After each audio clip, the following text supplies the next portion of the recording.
And Donald, here's that play you wrote. You remember how proud you were of it during its run of... Couple of hours. Couple of hours! And Donald, here's the urn that held your dear Aunt Billy. She loved you so. You know, I'll always remember those sweet words you said before you threw her off the top of the Golden Nugget Hotel. Well, no, I mean, it wasn't her, it was her ashes, because she was already dead. And of course, here's the jersey that you wore when you pretended to be the gay Joe the Toe for my college professor. You were really there for me. You blew it, but you were there. In a way, actually, you know, now that I think about it, you completely screwed the whole thing up. Thanks a lot. Yeah, Penny.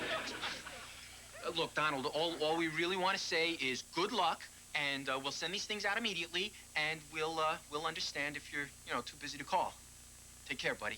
Take care, Donald. Bye, Listen, Donald. we Wish miss we you. were there. Send us some oranges, will you? Yeah. Oranges. Hollywood.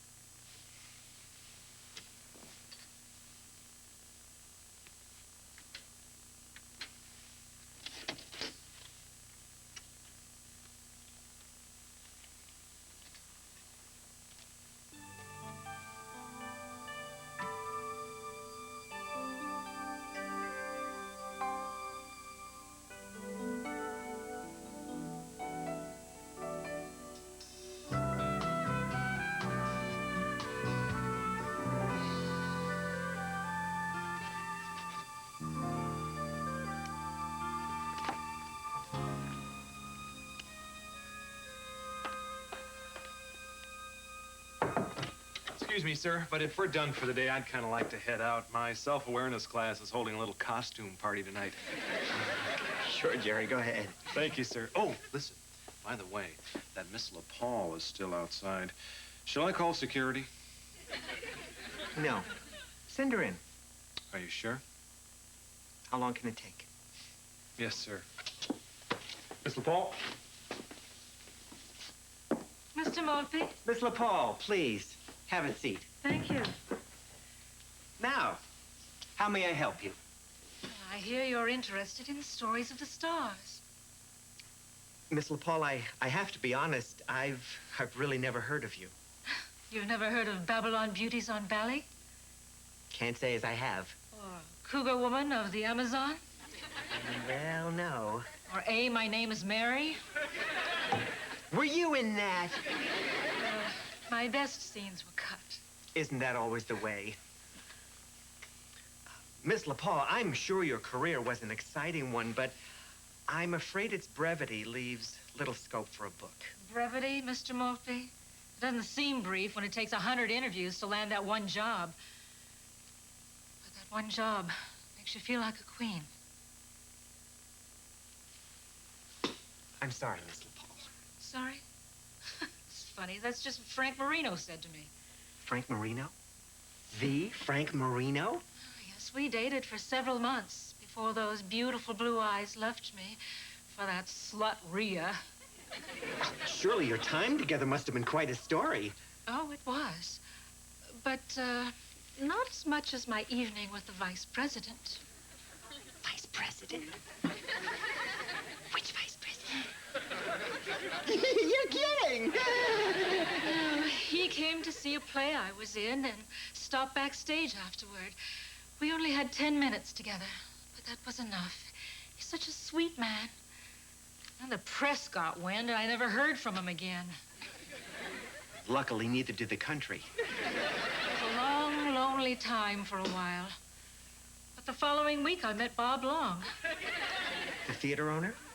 We attended countless premieres together until one day I awoke and read of his remarriage to his wife.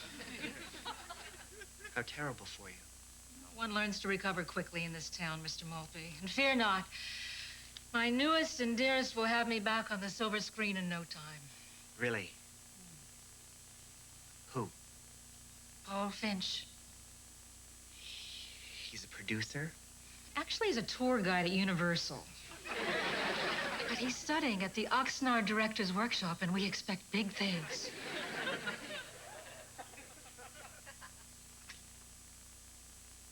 What about friends? You must have had friends. Friends? Out here, friends are just the people you work with. And your best friends are the people you work with on your latest big deal. Miss LaPaul, you've been through a great deal in your life. And such things should not be forgotten by the rest of us. So, are you interested? We'll be in touch. We'll be in touch. Remember those words, Mr. Maltby, because at some point, we're all on this side of the door.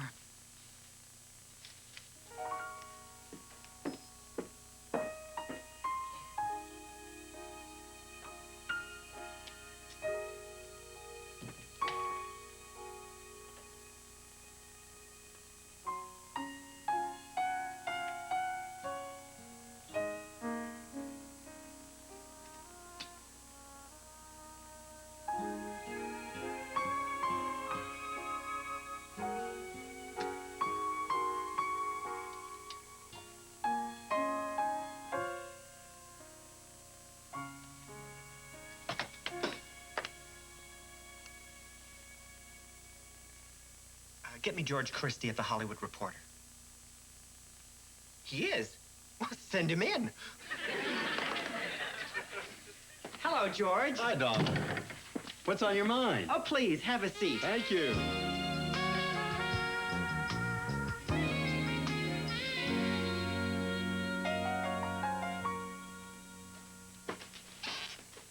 Hey, guys. Hey, Sam. Sam, what brings you down here? A limo. A limo. Sam, I'm trying to save for the baby. Don't worry, Joe. It's on me. And so's our late supper. All right, but no reading to the baby tonight, okay? You got it.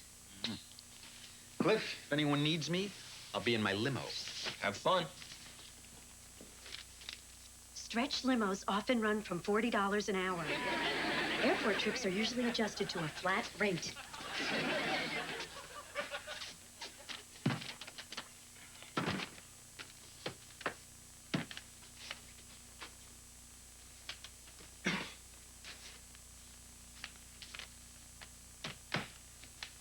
Hi, Cliff. Donald. Surprised? I'll say. How are you? Jet-lagged, but happy. Why didn't you call? I did, but Lou answered, and I thought, what's the point? So I hung up. So, what you doing here? I live here, remember? But what about the great life? Well, from now on, I've hired George Christie as a stringer. If someone has a story to tell, they can tell it to him, and he can call me here. I don't know, Donald. You look pretty happy out there. What made you change your mind? I'd like to think my friends are a big deal. Not the other way around. What? We'll talk later. So, tell me just the dumbest, silliest thing that's happened while I was gone. Well, you're not gonna like it. Oh, I love it. Well, see, we weren't really gonna mail your things out to you, you know? We were kind of hoping that you'd come back, only Lou didn't know that, and he loaded all your stuff onto the back of his truck. My prized possessions. Yeah, anyway, it started to rain, and he had this big bag of cement back there with a hole in it, and... Donald, don't worry. Actually, it's a very beautiful sculpture. Cliff? Yeah. I'm going to kill Lou. I know. But for now, just welcome me home.